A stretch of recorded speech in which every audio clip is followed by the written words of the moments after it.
Hello students, welcome to Chakani Institution YouTube channel. My name is Chakani Rutendo and I'm your accounting expert. Hashtag our pride is more educational.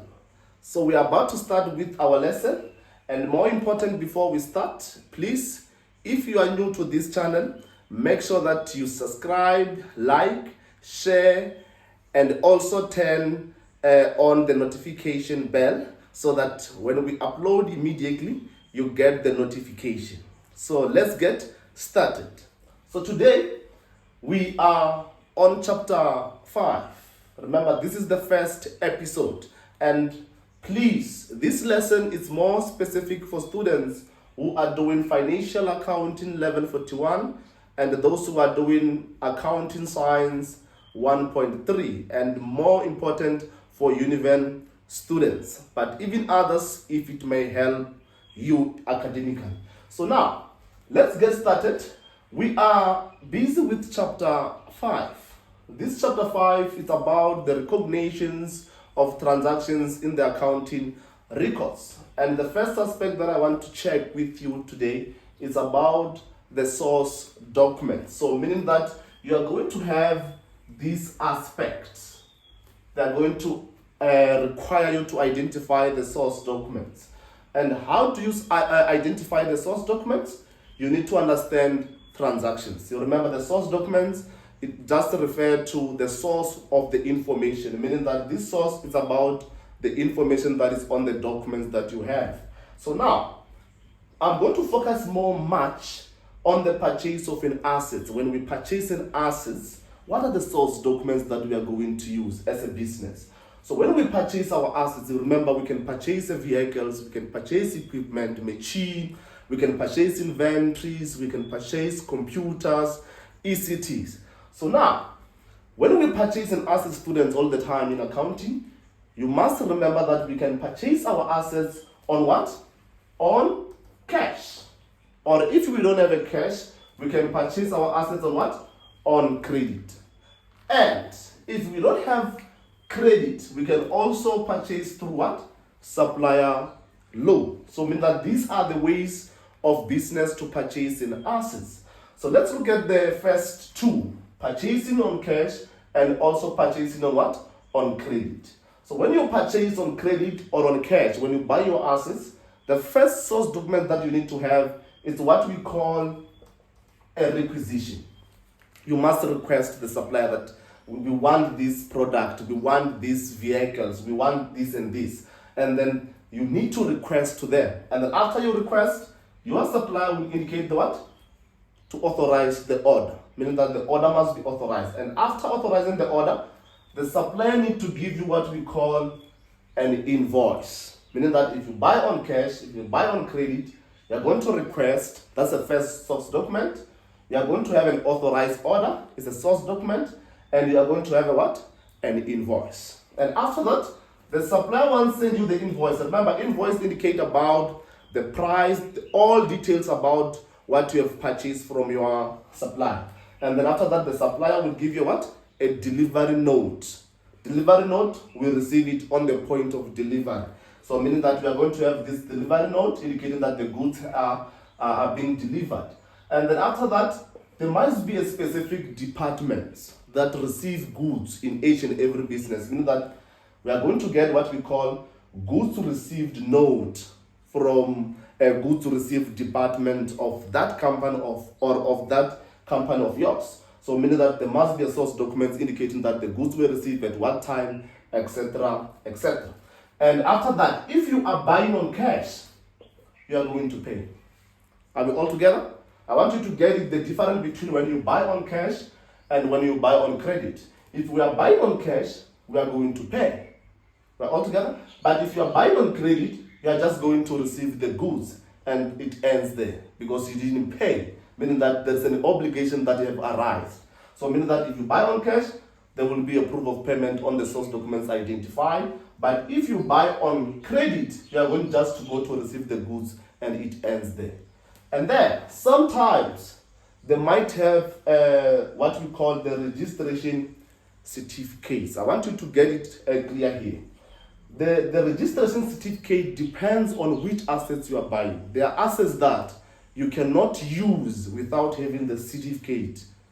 Are we all there? Such as vehicle. You can't buy a car as a business or as an individual. Everyone knows that when you buy a car, after buying a car, the car must be registered with the local authority so that it can be able to be consumed. Are we all together, right? So I mean that this depends. This one depends on which assets you are buying. Does that asset requires an authority from the department of the government? It might be the traffic if you are referring to the car. So it means that it's going to depend on the assets that you are buying. Not always there. It depends. If you are buying vehicle, it was going to be there that we must register our car with the traffic department, if I may say so. And then after that, we can also buy our assets on what? Using the supplier loan. Look at here. If you can check, the first source documents when we purchase an assets are always in all aspects. When you buy on cash, when you buy on credit, and also when you buy on supplier loans. The requisition, the authorization is there. But the difference is that when you buy with a supplier loan, now you have got a what? You have got a loan. And if you have got a loan, you need to have a what? An agreement. Or others, they can use the what? Purchase contract. So you need to agree with the supplier, the issue of the returns, the issue of the interest, etc., etc. And then after that, the supplier, if you agree, and then you are going to have a delivery note, the goods will be delivered to you. And after that, you are going to have a goods received note. And also the one that I've indicated in all aspects is that the registration certificate depend on what type of an assets that you are buying, whether you are buying an assets that need to have a certificate with the government. So it depends on that. This is the first aspect on chapter 5, to identify the source documents. Today, I was just briefing you on how to identify what are the source documents when you purchase any assets using 3 methods: on cash, on credit, and also on supplier loan. I hope that you are following on this aspect. Please, if you have questions, make sure that you comment on the comment section. I will look at your questions. So let's go to aspect number 2. Aspect number 2, I want us to talk about the date of recognition. Date of recognition. Let's talk about the date of recognition. Date of recognitions. People tend to misunderstand the date of recognition. The date of recognition, we are referring to the date where the transactions occur. Are we all together? So, such as if you are paying, the date you are paying is the date of recognition. If you are receiving, is the date of recognition. Are we all together?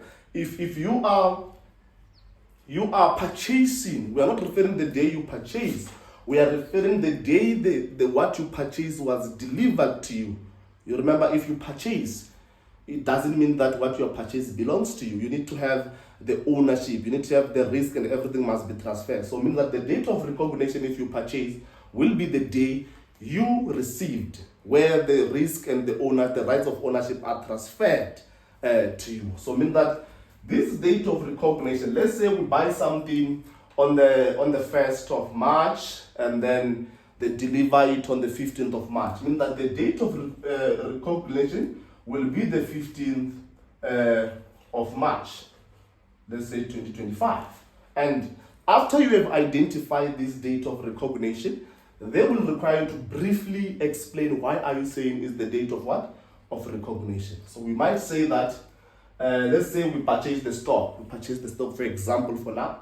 We purchase the stock and then they deliver on the 15th March of 2025. Meaning that we are going to say this date is the date where goods, are we all together? Others, instead of goods, they can say where trade inventory were what? Were delivered. delivered. Are we all together? So this is the date. This is the date. This date is the date where what? Where inventory was what? Was delivered. And if you want to spice more, even if you indicate this as an explanation to indicate that why are you saying is the date of recognition, you can give them this explanation. But if you want to further it more, you can indicate that this date, when we talk about this date, we can indicate that the date that rights of ownership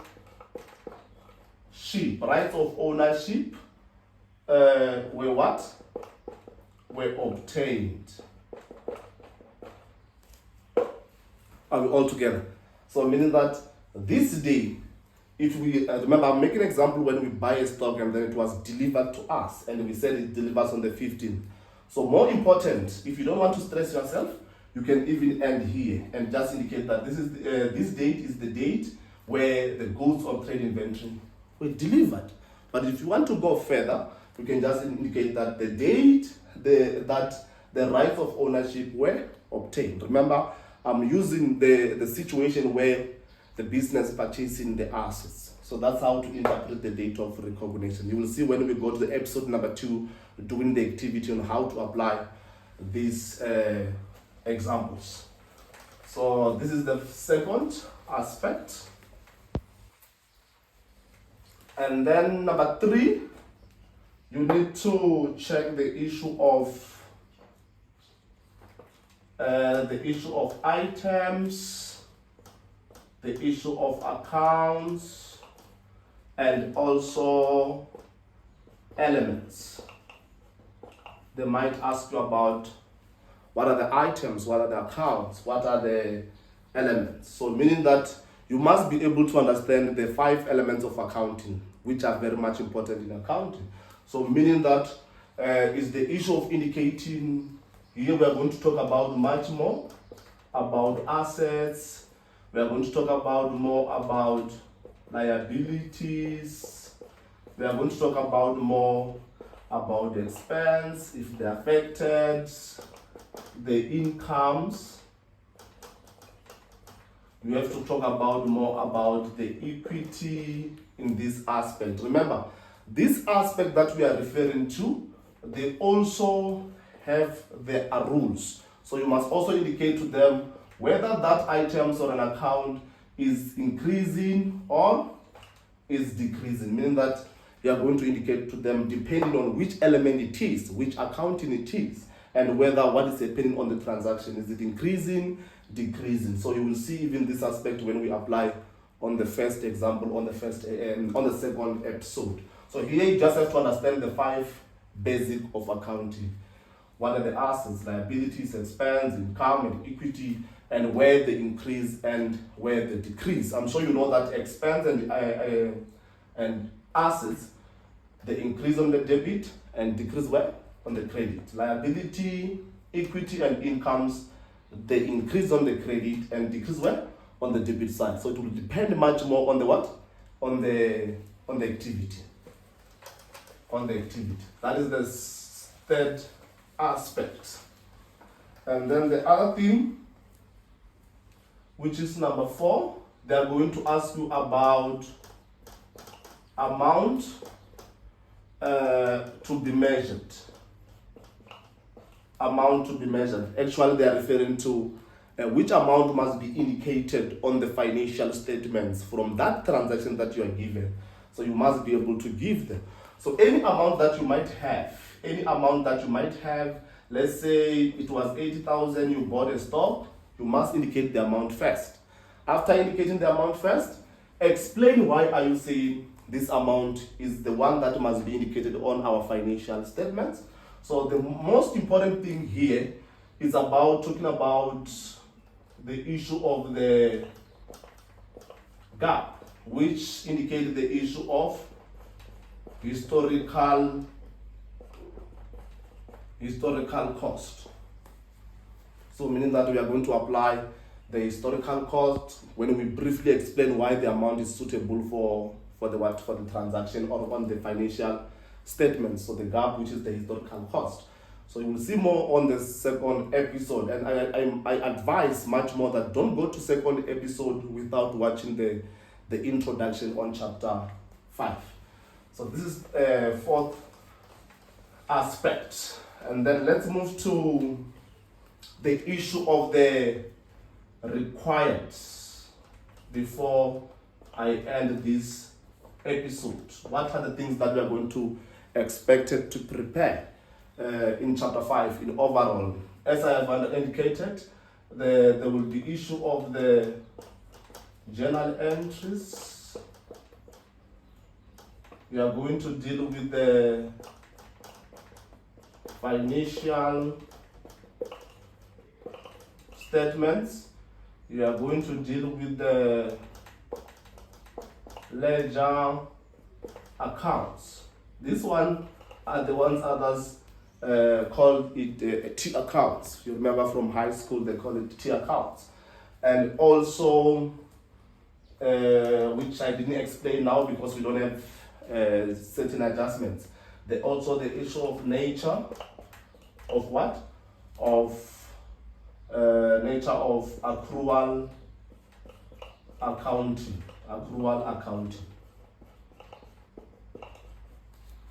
So meaning that you need to know to identify the source documents, you need to know to identify the date of recognition, the items, accounts, and elements. You need to be able to know the issue of the amount that must be initially measured, and also you must be able to know how to do the journal entries. I'm going to do that more in details in episode number 2. Financial statements, when we are preparing the financial statements, how to prepare the ledger accounts, and also how to apply the nature of accrual accounting. Remember, accrual accounting based on the credit transactions.